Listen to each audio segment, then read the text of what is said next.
ഇഡിക്കെതിരെ കൂടുതൽ പരാതികൾ വരികയാണോ? ഇതിപ്പോൾ ഈ പൈപ്പിന്റെ ടാപ്പ് തുറക്കുന്ന പോലെയാണെന്ന് തോന്നുന്നു. ആദ്യം ഒരാൾ വരുന്നു, അനീഷ് വന്ന് പരാതി കൊടുക്കുന്നു. ഈ സഹികെട്ട് പൊറുതിമുട്ടിയിരിക്കുന്ന കുറെ ആളുകൾ ഇപ്പോൾ പരാതിയുമായിട്ട് വരുന്നു എന്നാണ് കേൾക്കുന്നത്. ഇഡിക്കെതിരെ നിരവധി പേർ വിജിലൻസിന് സമീപിക്കുന്നുണ്ട്. വിജിലൻസ് ആസ്ഥാനത്ത് നമുക്ക് ലഭിക്കുന്ന വിവരം അതിൽ സ്വർണ്ണക്കടത്തുകാരുണ്ട്, ഒപ്പം ക്വാറി മുതലാളിമാരുണ്ട്, അങ്ങനെ തുടങ്ങിയ നിരവധി പേർ. ഇവരൊക്കെ ഇ ഡി സമൻസ് ലഭിക്കുകയും ഇ ഡി ഓഫീസിൽ ഹാജരാവുകയും ചെയ്യും.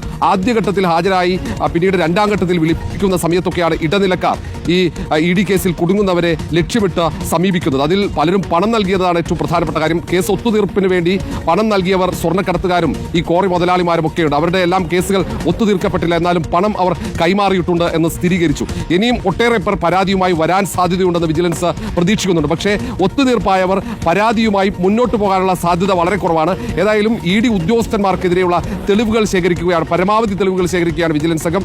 കാരണം ഇത് വളരെ തന്ത്രപരമായാണ് ഇവർ ഇടനിലക്കാരെ ഉപയോഗിച്ച് പണം വാങ്ങിയിട്ടുള്ളത് എന്ന വിലയിരുത്തലാണ് ഇപ്പോൾ വിജിലൻസിനുള്ളത്. ഇടനിലക്കാരും ഇ ഡി ഉദ്യോഗസ്ഥന്മാരുള്ള ബന്ധം തെളിയിക്കണം. അവർ വാട്സപ്പ് കോൾ വഴിയാകാം അവർ സംസാരിച്ചിട്ടുണ്ടാവുക എന്ന നിഗമനത്തിലാണ് പോലീസ് ഉള്ളത്. മാത്രവുമല്ല, ഇവർ നേരിട്ട് അക്കൗണ്ടിലേക്ക് പണം വാങ്ങിയിട്ടില്ല, മറ്റൊരാളുടെ അക്കൗണ്ടിലേക്ക് പണം വാങ്ങി അത് ഇവരുടെ കൈവശം എത്തിയെന്ന് തെളിയിക്കണം. അങ്ങനെ ഞാൻ ഈ പേര് എവിടെയോ കേട്ടിട്ടുണ്ടെന്ന് ആലോചിക്കായിരുന്നു. ഡെപ്യൂട്ടി ഡയറക്ടറായ വിനോദ് കുമാർ, അതേപോലെ അഡീഷണൽ ഡയറക്ടറായ ശേഖർ കുമാർ, ഇവരുടെയൊക്കെ നേതൃത്വത്തിലുള്ള സംഘമല്ലേ ഈ കൊടകര കുഴൽപ്പണക്കേസും അന്വേഷിച്ചത്? അതായത് കൊടകര കുഴൽപ്പണക്കേസ് അന്വേഷിച്ച അതേ ടീമിനെതിരെയായിട്ടാണ് ഇപ്പോൾ ഈ വിജിലൻസ് കേസും വന്നിരിക്കുന്നത് എന്നാണ് നമ്മൾ മനസ്സിലാക്കുന്നത്. ഒരു ഉദ്യോഗസ്ഥനെതിരെയുള്ള ആരോപണം മാത്രമല്ല, അതായത് ഇപ്പോൾ അസിസ്റ്റന്റ് ഡയറക്ടറായ ശേഖർ കുമാർ, അദ്ദേഹത്തെ ഒന്നാം പ്രതിയായിക്കൊണ്ട് വിജിലൻസ് കേസെടുക്കുന്നു. അപ്പോൾ അദ്ദേഹത്തിനെതിരെ ഒരുപാട് ആരോപണങ്ങൾ ഉയർന്നിട്ടുണ്ട്. അത് മാത്രമല്ല, ഈ കൊച്ചി സോണൽ ഓഫീസിനെ ആകെ തന്നെ പ്രതിക്കൂട്ടിൽ നിർത്തുന്ന കൂടുതൽ പരാതികൾ കൂടി ഉയർന്നുകൊണ്ടിരിക്കുകയാണ്.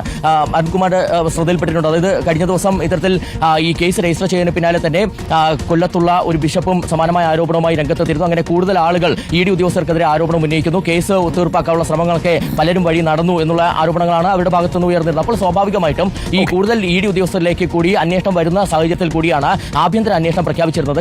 ഇ ഡിയിലെ മുതിർന്ന ഉദ്യോഗസ്ഥർക്കെതിരെയാണ് വിജിലൻസ് ഈ കേസ് എടുത്തിരിക്കുന്നത്. ഇ ഡിയെ പൂട്ടാൻ ആര് വരും എന്നുള്ളതാണ് ചോദ്യം. ഇ ഡി ഇങ്ങനെ പോയാൽ വിജിലൻസ് പൂട്ടുമെന്നാണ് പറയുന്നത്. എന്തായാലും തെളിവുകളുണ്ട് എന്ന് ഈ അന്വേഷണ സംഘം കരുതുന്നു.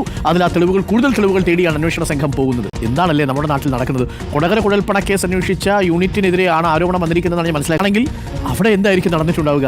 മറ്റ് കേസുകളിലേക്ക് എന്തായിരിക്കും നടന്നിട്ടുണ്ടാവുക? എത്ര പൈസ ആയിരിക്കുമല്ലേ ഇങ്ങനെ ഒഴുകിയിട്ടുണ്ടാവുക?